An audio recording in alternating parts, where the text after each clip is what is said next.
अस्सलाम वालेकुम। मेरा नाम डॉक्टर हसन खुर्शीद है।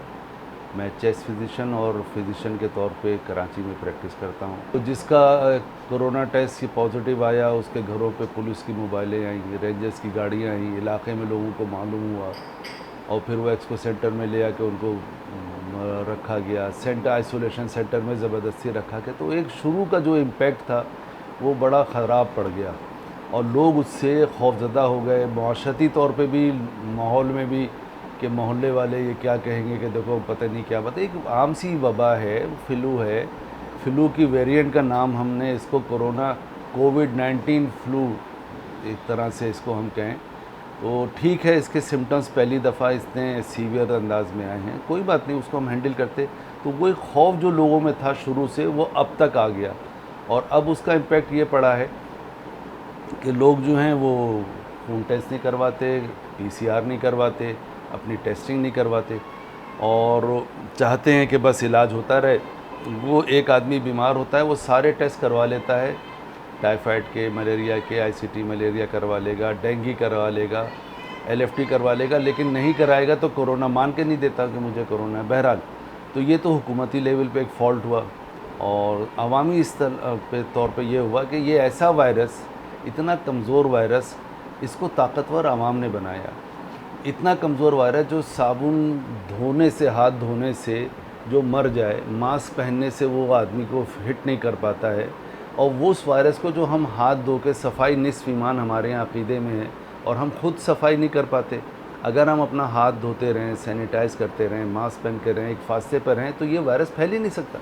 एक चीज़ जो बहुत इम्पॉर्टेंट है और वो ये है कि जो पुरानी बीमारियां हैं वो उभरती हैं। मैंने बताया, जब कोविड-19 की फ़िक्र में इंसान मुब्तला होता है या उसमें मुब्तला होता है तो पुरानी बीमारियां नफ्सियाती वो उभरती हैं। एक और प्रॉब्लम आने वाली है और वो प्रॉब्लम ये आने वाली है, इंशाअल्लाह अल्लाह ताला उससे भी हमें नबर्द आज़मा होने की तौफ़ीक़ अता फ़रमाएगा, और वो ये है कि जो लोग बहुत ज़्यादा डिस्ट्रेस का शिकार हुए हैं, जिनके यहाँ अमवात हुई हैं या वो इंटेंसिव केयर यूनिट तक जाके वापस आए हैं, वो मुस्तक़बिल में उन बातों को याद करके खौफज़दगी का शिकार ना हो जाएं। इसको कहते हैं PTSD, post traumatic stress disorder.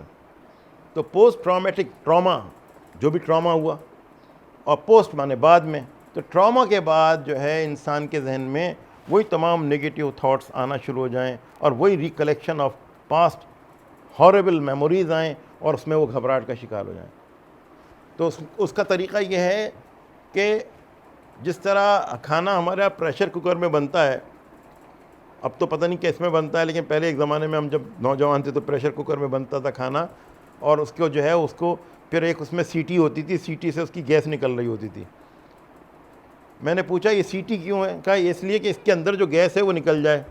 मैंने कहा ढक्कन अगर खोल दें तो कहा अगर इस वक्त खोल देंगे तो सारा खाना छत पे लग जाएगा। तो इस तरह, जिस तरह वो सीटी उस गैस को निकालती है, इसी तरह उनसे बारहा उसी टॉपिक पे उन्हीं से आगाज़ करा जाए गुफ्तगू का, और बड़े रिलैक्स्ड मैनर में, ताकि जितना बार बार वो सुनाएंगे अपनी कैफियत को, उतना ही उनके दिल के अंदर जो दबा हुआ है एक घबराहट का पहलू, वो निकल जाएगा। कोरोना की अलामतें तो समझो कि इस वक्त अब इस शेप में बहुत सी अलामतें हैं, जिसमें कि बहुत सारी हैं जो हमारे निज़ाम तनफ़ुस, रेस्पिरेटरी सिस्टम से वाबस्ता हैं, कुछ आंतों से वाबस्ता हैं।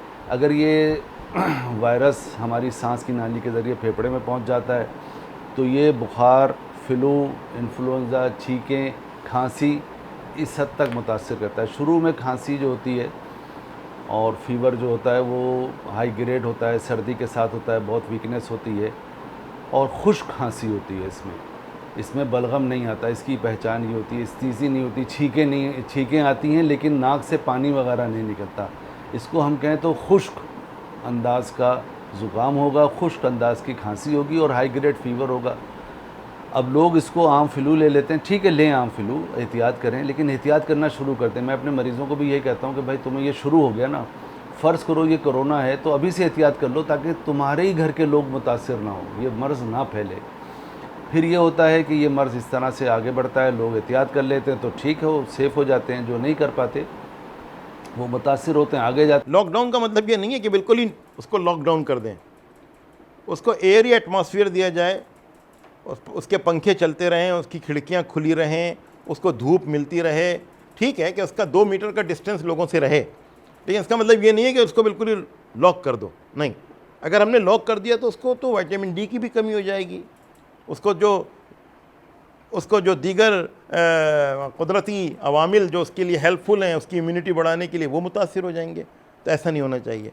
फिर ये है कि जो लॉकडाउन में हैं उनसे एक तो हम रब्ता भी रखें, टेलीफोनिक रब्ता रखें, उसका एक केयर टेकर पूरे अपने एहतियाती तदाबीर के साथ जो है उसकी खिदमत में रहे। कोई एक रास्ते में बीच में एक टेबल बिछा दी जाए जहाँ वो लाके सामान रख दे और उसके बाद वो चला जाए, और डिस्टेंस रखे। ये नहीं कि उससे डरे नहीं, बल्कि हमने ये देखा कि जो लोग तीमारदार हैं उनको तो बहुत कम हो रहा है। ये भी देखने में आया कि जो लोग तीमारदारी कर रहे हैं उनको नहीं हो रहा, और जो तीमारदारी नहीं कर पा रहे थे उनको हो जाता है। तो ये अभी तक समझ में नहीं आया कि किसको होगा और किसको नहीं होगा। अब मैंने इसमें कहा फ्रूट और ड्राई फ्रूट्स यूँ कि ड्राई फ्रूट्स में कैलोरीज बहुत होती हैं। आपको कुछ नहीं करना, आइसोलेट रहते में अपनी इम्यूनिटी बूस्ट करनी है, इस वायरस से लड़ने के लिए इम्यूनिटी बूस्ट करनी है। वो ड्राई फ्रूट से थोड़ा खाने से ज़्यादा एनर्जी आती है। फ्रूट्स खाते रहें, खाने पीने की कोई पाबंदी नहीं है, बस वो चीज़ों से अवॉइड करें जिससे कि आपका गला ख़राब हो, फेफड़े ख़राब हो, क्योंकि ये रेस्पिरेटरी वायरस अगर पहुंच जाता है रेस्पिरेशन में तो आप ऐसी चीज़ें ना खाएं जिससे कि आपका सीना ख़राब हो। चंद दहाइयों में जब से ये हमारे कीमियावी खादों का इस्तेमाल बढ़ा है, केमिकल फर्टिलाइज़र्स का इस्तेमाल शुरू हुआ है, तो उसकी वजह से जो हमारी ज़री ज़मीनें हैं, एग्रीकल्चर सॉइल्स, उसमें बहुत से ज़रूरी अनासिर की कमी वाक़ई हो गई है। मिसाल के तौर पर उसमें अहम अंसर जो है वो जिंक है, जिसकी डेफिशिएंसी बहुत ही आम है हमारी ज़मीनों में।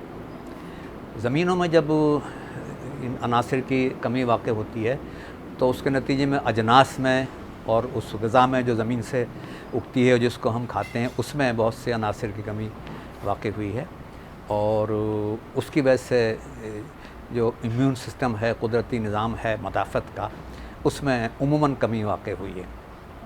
जिंक एक ऐसा एलिमेंट है जिसका बहुत अहम रोल है इम्यून सिस्टम को मुनासिब लेवल पर रखने में और इम्यून सिस्टम को ताकतवर बनाने में। पाकिस्तान मैं समझता हूँ इस वक्त थोड़ा सा खुशनसीब इसलिए है शायद कि यहाँ पर एनवायरनमेंट जो है वो शायद इसको इतना इसकी वायरस की लाइफ को इतना रहने नहीं दे रहा है।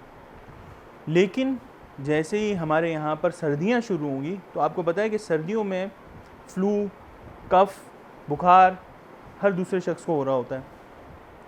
इस मौके पे कोरोना वायरस जहाँ पर मौजूद होगा तो ठंड की वजह से, एटमॉस्फेयर की वजह से इसकी भी लाइफ बढ़ जाएगी, और वो एक ऐसा क्रिटिकल टाइम होगा कि उस वक्त हम जो है अगर हमने इसको अभी तक प्रॉपरली क्योर नहीं किया तो उस वक्त इससे भी ज़्यादा ख़तरनाक सिचुएशन क्रिएट हो सकती है। इनिशियली ये कहा जा रहा था कि ये वायरस जो है वो सिर्फ बिलो 25 डिग्री सेंटीग्रेड सर्वाइव करेगा, लेकिन जैसे जैसे हमारा टेम्परेचर बढ़ता जा रहा है और क्लाइमेट चेंज होता जा रहा है वैसे वैसे वायरस की एडेप्टेबिलिटी बढ़ती जा रही है।